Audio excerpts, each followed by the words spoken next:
Hello guys! Welcome back sa channel ko. Sa video na ito, pag-uusapan natin ang mga dahilan kung bakit mabilis uminit ang cellphone at paano ito maiwasan. Kaya kung gusto mong tumagal ang battery at maiwasan ang pagka-overheat, panoorin mo hanggang dulo. Step 1.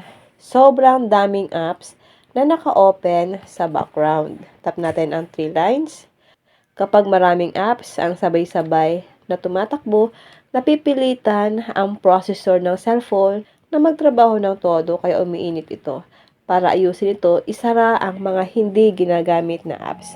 So, isara natin yung mga apps na inopen natin. Step 2. Matagal na paggamit habang naka-charge. Kapag ginagamit mo ang cellphone sa paglalaro, panonood, o pag-video call habang naka-charge, doble ang trabaho ng battery kaya mabilis itong uminit.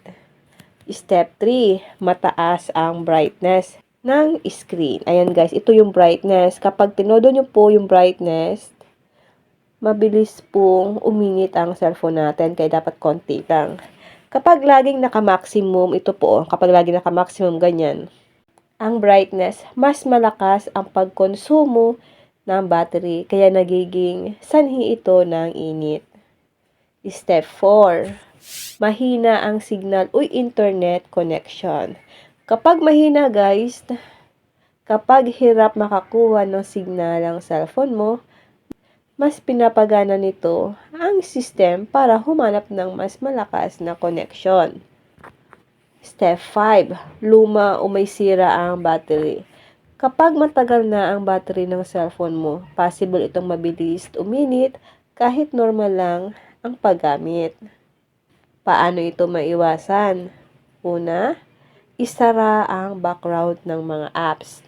Huwag gamitin habang nag-charge, ibaba ang brightness. At panghuli, i-restart ang cellphone paminsan-minsan. At ayan ang mga dahilan kung bakit mabilis uminit ang cellphone. Sana nakatulong ang tutorial na ito. Kung may natutunan ka, don't forget to like, share, at subscribe. Salamat sa panonood. Mag-comment lang kayo guys sa comment section kung may mga tanong kayo.